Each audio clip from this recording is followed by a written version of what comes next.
Hello, podcast listener. Do you like to grow things? Do you also like to watch other people at night? Well, then don't listen to this podcast. Gross. Get some help. For the rest of you, sit back, relax, and enjoy this episode of JJ Meets World. Watch people at night? And by the way, if you'd like to help support our podcast, visit jjmeetsworld.com where you can donate to our Patreon, pick up some killer swag at our merch shop, or click the link to Apple Podcast and give us a 5-star review. 1, 2, 3, 4. JJ Gordon, sort of like that Indiana Jones, in that he's always sniffing out his next adventure. Yes, he is. He's always interviewing guests so he can have them on his show and they can talk about pop culture, arts, and leisure. JJ has his flag unfurled and he likes his french fries curled, and he's fun and then he twirled as he goes to meet the world. He will march into the rain even if his ankle sprained. Take a peek inside his brain. This podcast is called JJ Meets World. Check, check, check, check, check. Checkity check, check to check, check, check, check, check, check to check. Tucker, I heard a quote this week that has kind of changed my thinking for a little bit. Would you like to know what the quote is? Yes, please. Okay, I'm going to tell you the backstory first. It's a tease. So I was at the farm in the Dell. Are you familiar with the farm in the Dell? The farmer in the Dell? Nope. The farm in the Dell. Is this Wisconsin Dells? Nope, it's not Wisconsin Dells. No duck boats. This is a nonprofit in North Moorhead, so north of town, that people with different cognitive abilities get to come and garden. And it's a functioning mini farm. It's only like 25 acres. But these garden engineers come and they stick their fingers in the dirt and they plant a seed and then they tend to it all year round. There's a farmer's market. There's a U-pick. They grow everything from Swiss chard to kohlrabi, cabbage. I mean, everything, right? And it's not intended to make money like a regular farm would. It's intended to give a job and purpose to people who it's like a great service. It's amazing, right? Like, and I couldn't believe the number of people who were like working at it when I got up there. And I've known about them for a while. This is the first time I've ever actually seen it. So Nathan, who is their farm manager, Nathan was a teacher for many, many years and taught band class. And in fact, I was like, "What do you play?" He goes, "Low woodwinds." And I'm like, "What does that mean?" He goes, "Trombone." And so I was asking Nathan about like, hey, it's one thing for people to farm. Is right? Nathan a retired teacher? No, he quit teaching to do this. Okay. Because this brought him so much more purpose. And in all honesty, a great career for a teacher, right? Like someone who knows how to organize multiple people and like, everyone's at varying different skill levels and bring them all together. So, and he was a great tour guide too. Nathan was a great tour guide. So he was telling me, this is his quote, because I was asking him, like, listen, a regular farm has trials and tribulations every single day. A hailstorm can wipe out entire crops. You're dealing with diseases, with insects, and they're not an organic farm, but they don't use chemicals. And so they're still picking potato bugs off of potato plants by hand and putting them like in a little mason jar with some water. But this is the quote that Nathan had, because I like, hey, being a farmer is tough. I can only imagine what it's like to be a farm manager in a nonprofit that struggles, to make ends meet while also having to run a farm. Like the YMCA doesn't have to worry about their treadmill, not growing correctly, right? And this is his quote. "I've had a lot of hard days, but I've never had a bad day here." And I thought, oh my God, that resonates with me. I've had a lot of hard days, but I've never had a bad day here. And I happen to have done a sermon, like I preached this morning. So you stole it from him? I did. Well, and I credited him in it. I credited him in it. That's homage. Right. And I said, no, like, it's not. It's citing. Citing, right? Yeah. SQ3R, right? T-note style. And so I talked about it, and I'm like, this quote makes so much sense to me, right? And about how when we are faced with difficulties, do we see them as a challenge, as something to overcome, or do we see them as an obstacle? And I'm not saying that everything can be like, I can't just, not everything's sun rays and gumdrops. And there are some days that just suck, and there are bad days. But like the difference between a bad day and a hard day, like to me, is the bad day is either I gave up and I stopped trying to improve upon myself or my situation, versus I could go to sleep going, well, I did the best I could today, right? That quote sticks with me. Like it is in my head, rattling around. I can't get enough of it. I wonder if he had bad days as a teacher. It's a good question, because right? that's something you do hear a lot about when someone leaves education. It's usually because they burnt out, or if they didn't retire from it, it's usually because that, or they got caught doing something they shouldn't have and been fired. Or realize that their passion doesn't match the necessity of what they're doing. But the burnout always seems to happen after you've accrued a number of bad days. Yeah. Not hard days, bad days. I think that the thing that sucks is for teachers, they're having more and more bad days that have nothing to do with the student life, right? Whether it's helicopter parents who don't understand the gist of what's going on. Maybe it's administration. Maybe it's your district being like, look, no, this is good for you. Just accept what we're telling you. I can't imagine what it must be as a teacher now in the era of AI as well, trying to, figure out if your student actually did anything or not. Well, I think that the metric is there. It's testing, right? It's, did this person grasp the concepts, or were they just floating by on AI? I think the era of book reports are gone. Yeah. Unless you start doing something like you're going to do an oral book report. Mm-hmm. I think that in a weird way, AI is going to force us to do something that computers stopped us doing for a long time, which is the public speaking aspect of school, which stinks because not everyone is meant to be a public speaker, but everyone should at least be pushed into trying that in some way, shape, or form. I agree with because that, yeah. I have a friend who teaches middle school English, and what she does is everyone turns in their book report, and then she randomly selects 3 of them. And those students have to come forward and read that book report in front of the class. And she goes, within the first paragraph, you can tell if this kid has ever even read this before. And I said, well, that sucks. What if they just read it and they go, at least they've read it before they turned it in? Maybe something in their brain goes, you should change that sentence. Turns out that the Call of the Wild isn't actually about like a spirit from the wild. Turns out it's just about a guy and his dog. And so, she said, like, listen, you're not going to catch anyone. But really, in all honesty, we weren't catching plagiarism 100% before anyway, because one of the aspects that I imagine is you at one point had to start putting full lines, like you'd have to type out a paragraph from a book report and put it into some kind of plagiarism search engine to see if it exists. And unless someone else is uploading that same stuff, the tool is only as good as what we feed into it. So did Nathan ever describe a hard day? What a hard day is like on that farm? Talked about a hard day like this. It's too hot. And we don't have air conditioning. So we have to send people home. We have to send we have to send 30 of our volunteers home who this is what they wanted to do that day, right? He said on days when they come in and our cabbage moths have decimated like the entire cabbage crop, and you have to explain that we have to pick everything even though it's not ripe and you can't eat it, but we have to still throw it out and those type of things. Days where you wonder if you're going to have enough funding. And and here's an interesting thing too. Days where you have too many people, where we can't facilitate enough. And I thought it was just wild to talk to him about that. And like I said, I've known about this for a while, but this is the first time I've actually ever been out to the farm itself. So, I mean, farm and also kind of sounds, to me, a farm is also a garden, kind of in the same. Right. They're like a large and a small. Because I'm like, okay, well, what is the delineation between a garden? Like, this was a huge garden or a small farm. Right. Right? Right. Because you can have a vegetable garden. It's probably just the size. Like, is it on a farm or is that your house? That's probably what it is the location. I know that you. What about a community garden? Those aren't at somebody's house. That's a great point. But they're not on a farm either. They're just out in some open field somewhere. Because they're not calling it community farm. But then what makes it the farm? Is it the barn?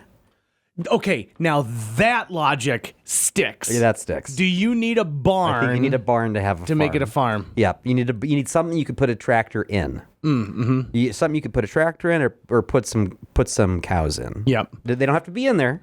I just think the barn itself needs to be there for it to be a farm. Tucker, you may have solved this issue for me going forward. But then, how big does a building have to be a barn? Because like barns have some, I could see someone putting barn doors on their garage in town. Be like, well, look, it's a barn now, so I'm on a farm. It's like, no, that's a garage. You put barn doors on it. Yeah. So I mean, there needs to be a hayloft. I think it needs to be unattached. Can't be attached to a home, for starters. I think that it needs to be able to, you need to be able to get a vehicle larger than like a Toyota Prius into it. And it can have a finished floor, it can have an unfinished floor, but it also is not home to other things. Like, you're not keeping a sports car in there as well as your gardening, farming tools. Right. When you garden, are you mostly gardening flowers or food? Food. You're doing food? Yeah. What do you typically grow? So we do tomatoes, pickling cucumbers, Walla Walla sweet onions. Jill always has something kind of random and weird. We did blueberries one year. We've done raspberries. Interesting. Okay. I like that a lot. Those are a pain in the ass because the birds come for them. So you have to build something to go over it so that the birds can't get at it. Yeah, I'm thinking in terms of next summer. Obviously, it's August, so it's not doing it this year, but I would like to grow even just like one crop of like potatoes. Just like, this is the potatoes I grew this summer. And then I ate them and they were delicious. And tomatoes I like too. There's a lot of vegetables I don't like. So I wouldn't, when I was working on that turkey leg post, I was workshopping it. And the first version of that was actually carrots don't look nearly as delicious as Bugs Bunny makes them look. Yeah. But I also think that carrots are just gross in general. I don't like them at all. And then I realized that, something that looks even better as a cartoon is a turkey leg. I think Bugs Bunny makes carrots look delicious as he's smacking on them. I think they're disgusting. So I'll never grow carrots. But potatoes, of course. Can I tell you something about potatoes? They're thankless. What do you mean? Because they take effort and work. I'm not looking for gratitude from my vegetables. But this is what I'm saying. The bugs that come with potatoes, potato bugs, are a real thing, and they're a real pain in the butt. And once you plant potatoes, you can never undo them, because unless you get every single potato out of the ground, that other potato can spring forward other potatoes later on. Wait, you're saying infinite potatoes? That sounds like a pretty good deal. It does, except for you don't get the yield that you need. Like, it's not like you're like, my potatoes for the season. This is from a horticulturalist that I know who says, listen, potatoes and tomatoes, don't grow them yourself. They do a great job at the farmers markets. They do a great job at the grocery stores. You can get a 5-pound bag of potatoes for like $1.50 versus you spending countless hours toiling away to grow them. I'm less interested. I mean, I get that. That makes total sense. It's always going to be cheaper to just go buy it than grow it yourself. That's not true though. I think overall, not just economically, but in effort, in time, and all that other stuff you got to put into it. It's more often than not. I would say the general rule would be you're probably gonna. It's more efficient to just go buy it. There's something about growing something that just sounds intriguing to me. Yes. And I could see myself getting into gardening very slowly. And I think something like, potatoes, I've just seen videos like just cut it up and just put it there and water it. Yeah, but you know how you get the potatoes? You got to dig them out of the ground. Yeah. And like that is no small effort. I would probably do a raised garden bed. For a very small first batch, just to help my aged back. Your old back. My 41-year-old back. I'm not trying to dissuade you. I'm just trying to say you could grow something that is not in abundance and easily to get that you might explore. Okay, like what are some examples? Shishido peppers. Okay. Oh my God.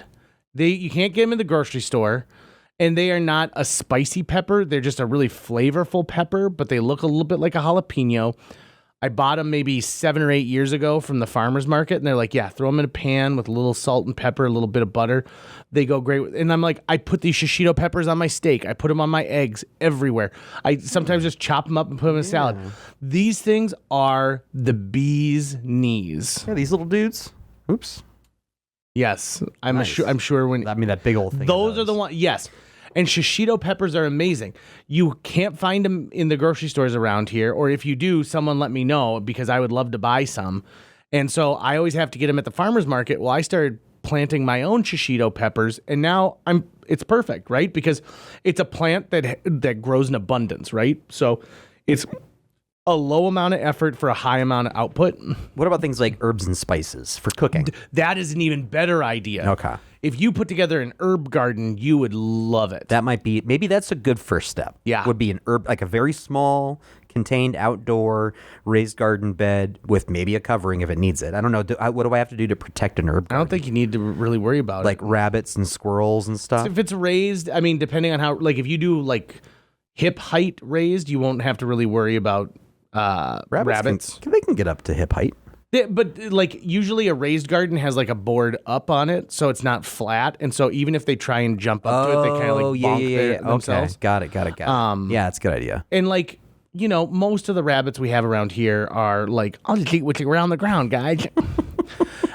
Squirrels, whole other thing, but I've never really had squirrels that go crazy for any of that stuff. You know, I'm just realizing, though, that this is a competing idea now with what I previously wanted to do with my backyard, which was turn it into like an animal paradise for all the local critters to just live back there, which is a terrible idea, but I still wanted it. Well, okay, you have a garage, or you have a driveway that runs the length of your house, so why not? You could do a raised garden in the driveway, Okay, yeah, right? that's true.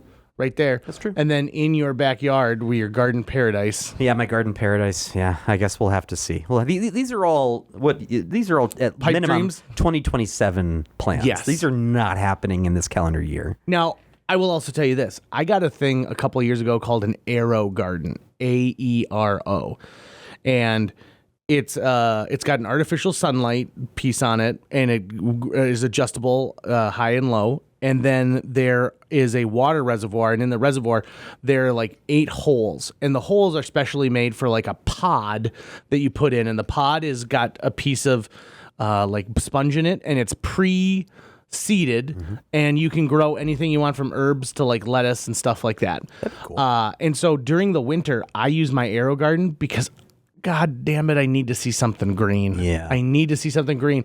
And then I'll make like a curly parsley. Like I'll grow curly parsley. And then when I decide to use that, I'll make homemade soup with this homemade parsley in the middle of the winter. Oh!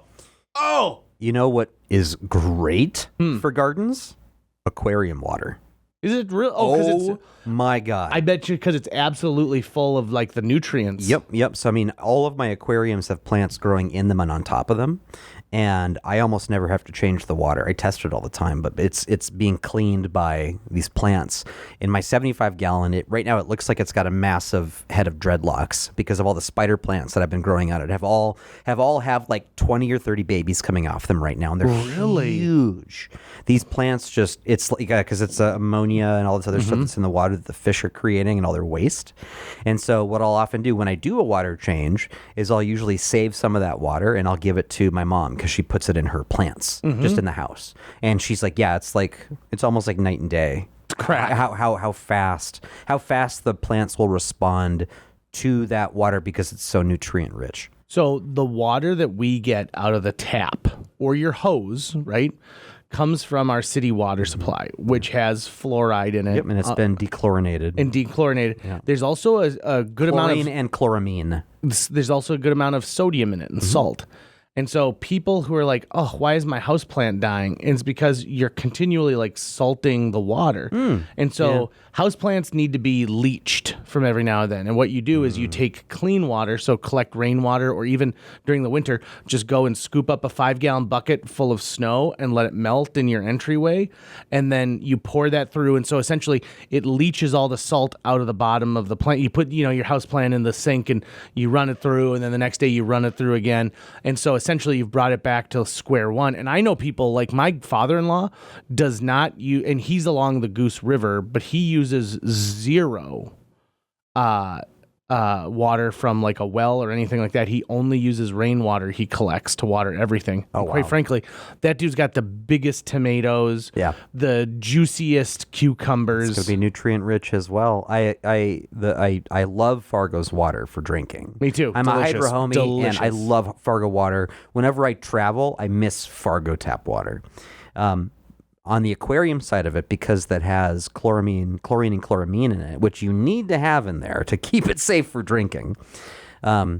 Those two chemicals can wreak havoc on the healthy bacteria that you want to grow in your aquarium. And so that's one of the things that happens when people do a water change is they did the temperature and everything correct, but they didn't dechlorinate the water before they put it in. And then it just messes with the system and all sorts of crap happens. So what you do for that is you buy it at any pet store, any kind of primer dechlorinator, and you basically it smells kind of like ammonia, and you put it in and it zaps those within a few seconds, and then you can just dump the water right in. I wonder if there is something that could attack sodium in the same way. Probably not, but that's really interesting. I've always paid attention to the City of Fargo water report every time it comes out because I want to know. Because part of the thing is that they'll say like, yes, these are the trace amounts we put in, but that doesn't mean at all times, because sometimes they have to redose, right? Or a big surge of it will come through again. So if you're an aquarist in town and you've been like, well, I just put water in and I have no issue, and then suddenly I did it once and my fish all died, and it's like, well, yeah, that week they were probably surging some extra chemicals through the city water to take care of something. Well, it's like every spring during flooding season, it tastes just awful and it smells awful because, I can't remember the justification behind it and like the science that they need to put in, but like, listen, to keep you safe, we're having to do this. You're like, oh, okay, keep me safe, please. I remember doing a report on the nation of Senegal, okay, which is in Africa. And it's the first time I ever heard the term potable water. Potable. And Potent potables. potent potable. So now that's one of my go-tos is like someone's like, is the water good here? And I'm like, yes, the water is potable. Because you read stories about people who go to Mexico and, like they're not going to drink the water, but then they open their mouth during a shower just like for a moment and they drink a little bit of water and they get Montezuma's revenge, right? And just that little bit. Well, even like this, I have friends in Colorado and their well water is toxic. It's got chromium in it, which is okay for the plants and things like that. But they can't even like when they're showering, they have to like shower, not open their eyes, not open their mouths because they don't want to ingest any of it. And then they have to like dry off quickly when they get done, right? And like in the movie Erin Brockovich, the thing that's killing all those people is hexavalent chromium. And they explain how there's different levels of chromium that the human body not only will accept, but is, okay with, like passes, essentially. And so in this case, I was like, so you guys can't drink your water. You're not supposed to bathe in it. If you wash your hands, you're supposed to like really dry them before you touch food. Did the water in Flint, Michigan ever get fixed? Where you could start on fire? That was years ago, right? I just remember that. I think that it's drinkable now. It's potable, but I don't think that it's fixed. And I honestly think that the people of Flint should still be pissed off about that. Same thing for, I know that like in Pennsylvania, in fracking country, like what we do in Western North Dakota, people were complaining because so much natural gas was getting into their water supply. And there's a lot of air and oxygen in water, right? Like H2O. Right. And it's why if you were to pee on an electric fence, it actually wouldn't shock you because there's actually a lot of pockets of air in it instead of like, a carbon rod, which would right into your wiener. I still think it's inadvisable. You just don't want to risk it. Let's not test it. Yeah. No, listen.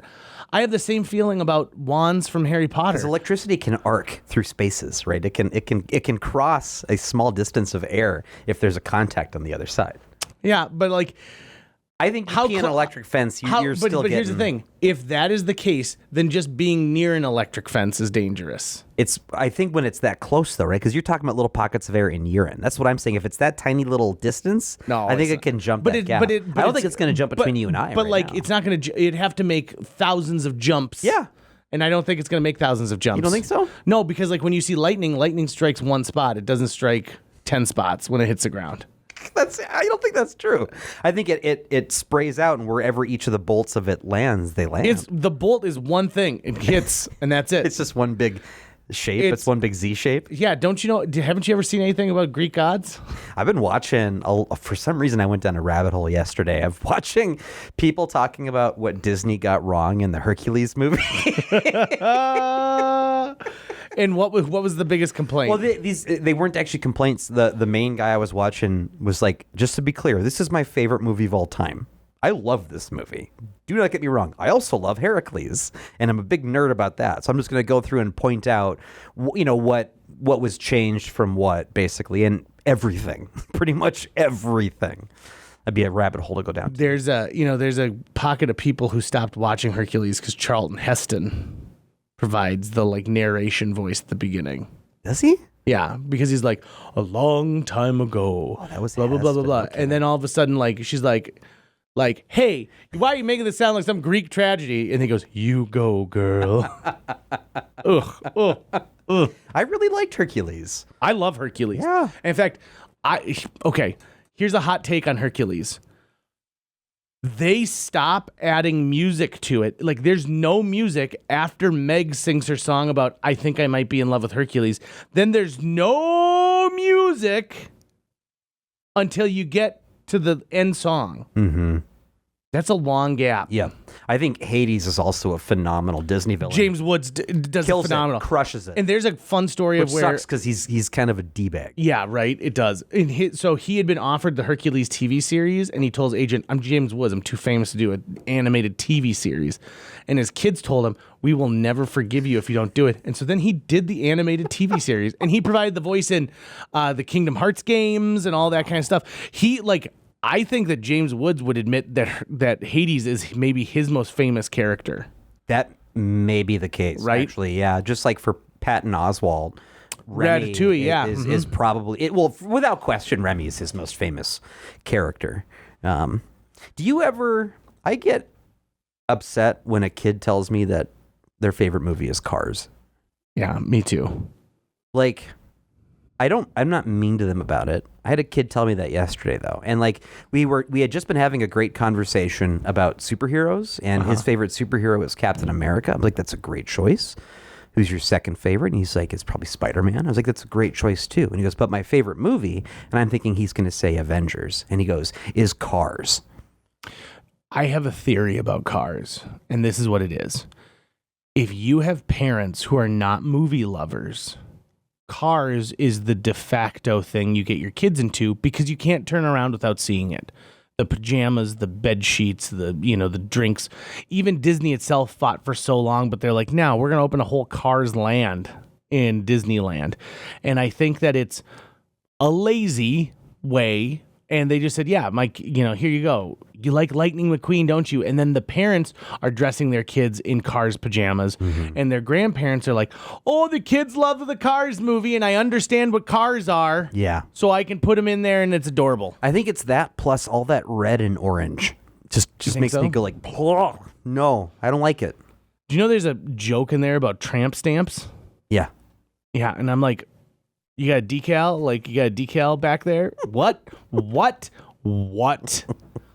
And I don't think that I think there's a place for Cars. I love how it's talking about how we are a throwaway culture with these things that help build America, right? These roadside towns that when you put an interstate in, all of a sudden disappeared. Mm-hmm. I love that mentality. Mm-hmm.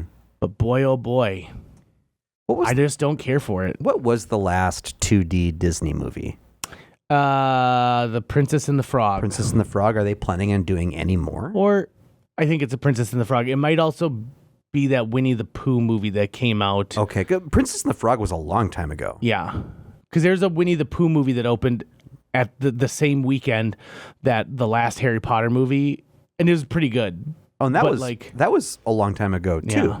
It's been they just don't do 2D animation anymore. God dang it, that sucks. And you know what's really sucks is we're to the point of where we were using computers in 2D animation to like push the limits, right? Like you no longer were hand coloring pages and you weren't inking stuff. Like you were allowing the computer to do all that extra work. I mean, imagine even like a Marvel property, like a Marvel storyline, getting a Disney 2D animation treatment would be pretty sweet. Oh yeah. I think that would be absolute. What would be good for that?